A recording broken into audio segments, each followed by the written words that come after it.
La première dame présidente de la Fondation Nour, honorable député national, monsieur le gouverneur de la région de Tawa, monsieur le préfet, monsieur le président du conseil de ville de Tawa, monsieur le président du conseil régional de Tawa,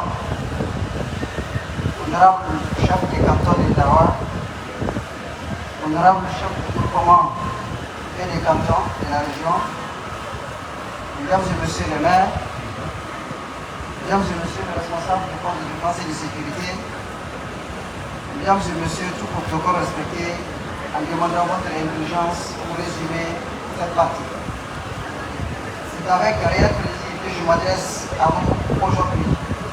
à l'occasion du lancement officiel du programme d'inclusion financière et d'autonomisation des femmes et des jeunes,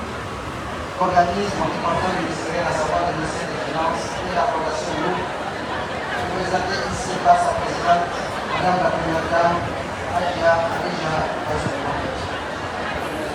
Madame la Première Dame, présidente de la Fondation Nour, merci d'avoir honoré votre présence cette cérémonie. Merci pour votre engagement à nos côtés. Merci pour avoir accepté cette collaboration très importante pour notre projet d'inclusion financière. Mesdames et messieurs, la Fondation Nour dispose d'un programme d'autonomisation des femmes et des jeunes qui accompagne ces populations dans le développement des activités génératrices de revenus pour lutter contre la pauvreté et promouvoir le développement de l'entrepreneuriat, en particulier chez les jeunes. Cette mission cadre parfaitement avec celle de mon département ministériel à travers la stratégie nationale des finances inclusives qui vise à améliorer l'accès aux produits et services financiers aux femmes, aux jeunes, aux promoteurs des activités génératrices de revenus, en milieu rural comme en milieu urbain, et les micro et petites moyennes entreprises formelles et informelles, qui sont des populations exclues souvent du secteur bancaire classique. C'est donc tout naturellement que le ministère des Finances a proposé la collaboration avec la Fondation pour conjuguer les efforts et créer des synergies d'action pour l'accomplissement de cette noble mission. Il s'agit pour nous tous de profiter non seulement de la marque de la Fondation Nour, mais surtout de l'autorité morale et du prestige de la Première Dame pour mobiliser les populations, notamment rurales, en vue d'accélérer leur inclusion financière. C'est donc dans ce cadre que le ministère a élaboré un produit financier pour accompagner le projet d'autonomisation des femmes et des jeunes élaboré par la Fondation Nour.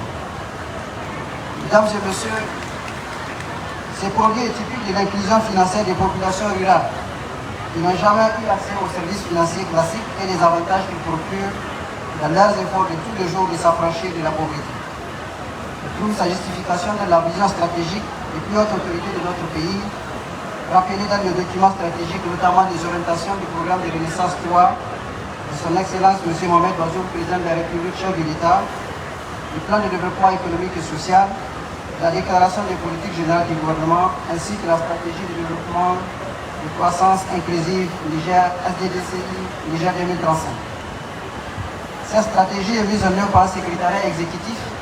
qui dispose d'un bras financier, à savoir le Fonds de développement de l'inclusion financière que vous voyez ces affiches, qui s'appelle le FDIF. Mesdames et messieurs, comment ne pas aider les femmes quand on sait que sur les 400 millions d'Africains exclus des services financiers estimés en 2017, 60% sont des femmes. Comment ne pas accompagner les femmes quand on sait qu'elles sont des épouses, elles sont nos sœurs, elles sont nos mères, elles sont tous celles que nous avons le plus cher au monde. Comment ne pas aider les femmes quand on sait qu'elles sont des êtres engagés,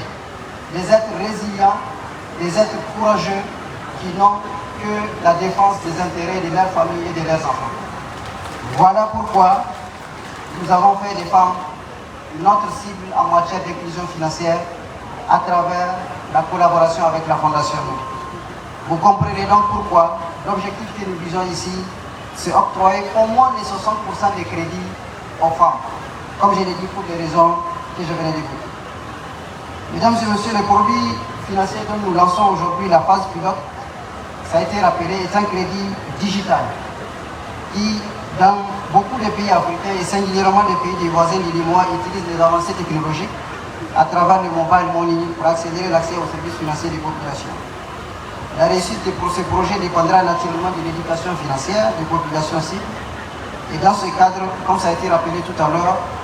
le ministère des Finances a mis en place un groupe de travail qui doit mettre en place une stratégie d'éducation financière à destination de ces populations. Ainsi donc, les populations éduquées financièrement seront techniquement aptes à entrer en relation avec les institutions financières, à mieux gérer leur budget et éviter les pièges de l'endettement, ce qui améliore aussi leur inclusion financière. La cérémonie qui nous réunit aujourd'hui est le lancement de la phase pilote, ça a été rappelé tout à l'heure, au niveau des 4 départements, à savoir le département de Tawa, de Koni, de Bouza et de Malbaza, avant que cette phase ne soit généralisée non seulement à l'ensemble de la région de Tawa, mais également à l'ensemble du territoire national pour couvrir tous les pays de notre cher Niger. Ainsi donc, l'objectif d'ici la fin de l'année est de parvenir à distribuer au moins 1 milliard de crédits dans chaque région, c'est-à-dire 8 milliards que nous allons mobiliser comme des crédits subventionnés,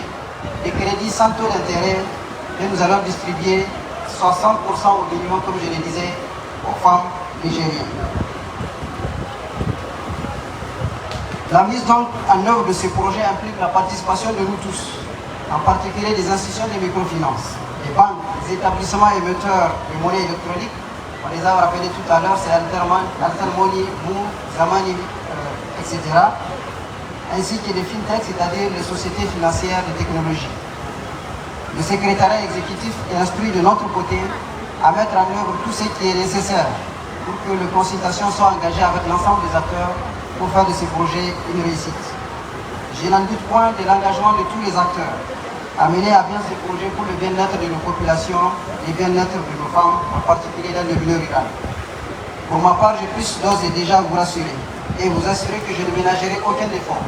aucune parcelle d'effort pour la réussite de ces projets qui constituent un indicateur de performance des missions assignées à mon département ministériel. Je voudrais rappeler une anecdote dans ce sens. Il y a quelques semaines, son Excellence, Monsieur le Président de la République, nous a instruit de généraliser les services financiers